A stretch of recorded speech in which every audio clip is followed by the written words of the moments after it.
Manim comptable. Dans ce tutoriel, nous allons continuer notre travail sur le fichier paramétrable pour le CC 107. Avant de commencer la création du plan tiers et autres éléments, nous allons d'abord vous présenter le système comptable que nous aurons mis en place avant que vous soyez bien préparés pour la suite.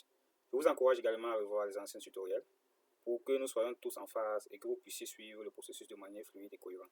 Sans plus tarder, nous allons commencer. Nous allons chercher notre fichier paramétrable que nous avons saisi déjà sur un fichier Word et que nous avons transformé en PDF.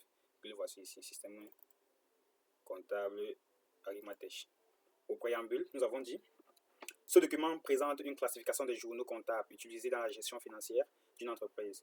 L'organisation de ces journaux permet d'assurer une traçabilité rigoureuse des opérations économiques, facilitant ainsi le suivi des flux financiers, la prise de décision et la conformité aux obligations réglementaires. Ensuite, nous voyons la structure des journaux. Nous avons dit: les journaux comptables sont classés en 5 grandes catégories. Nous avons les journaux des achats, entre parenthèses JA. Ils enregistreront toutes les acquisitions des biens et services auprès des fournisseurs, constituant ainsi la première étape du cycle économique de l'entreprise. Ensuite, nous avons les journaux de vente, entre parenthèses JV. Ils retraceront les transactions de vente des produits et services correspondant aux revenus générés par l'entreprise. Ensuite, nous avons les journaux de trésorerie, entre parenthèses JT. Ces journaux suivent les opérations bancaires et financières, assurant le suivi des paiements et des encaissements. Nous avons les journaux de caisse, entre parenthèses JC.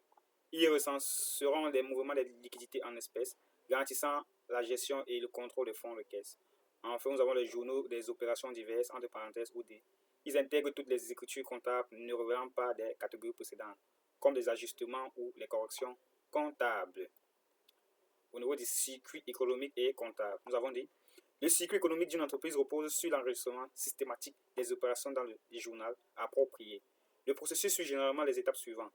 1. Nous avons l'achat de biens et services. L'entreprise acquiert des matières premières, équipements ou services, entre parenthèses JA, enregistrant les transactions comme des charges. En 2. Production et stockage. Les matières premières achetées sont transformées en produits finis prêts à être vendus. En 3. Nous avons la vente et la facturation. Les produits finis ou la vente sont vendus aux clients, entre parenthèses JV, journaux de vente, générant des revenus pour l'entreprise. En 4. Encaissement des paiements. Les clients règlent leurs achats via différents moyens de paiement, JT ou JC, journal de trésorerie ou bien journal de caisse, assurant la liquidité de l'entreprise. Ensuite, nous avons la gestion de trésorerie et opérations diverses. Toutes les transactions bancaires, paiements de charges, rémunérations et ajustements comptables sont consignés, entre parenthèses JT et OD. Ensuite, nous allons présenter nos journaux comptables.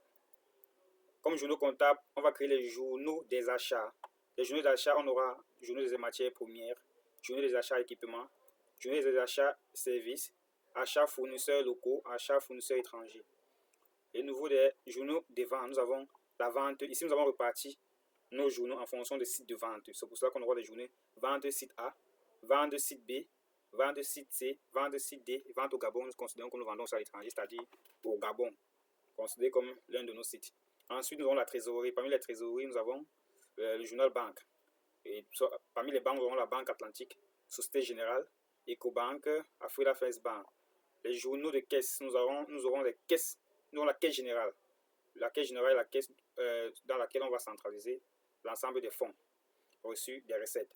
Nous avons la caisse d'exploitation. La caisse d'exploitation nous permettra de résoudre les problèmes liés au cycle d'exploitation. Bien évidemment, elle aura une limite, un plafond, dont nous allons définir plus tard. Nous avons la caisse du site A, caisse du site B. Ensuite, ici, ce n'est pas terminé.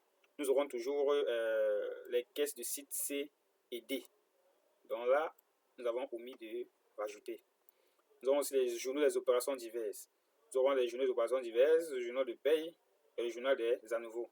En conclusion, on peut dire: l'organisation comptable à travers ces journaux permet à l'entreprise de structurer efficacement ses flux financiers et d'assurer une gestion optimale des ressources.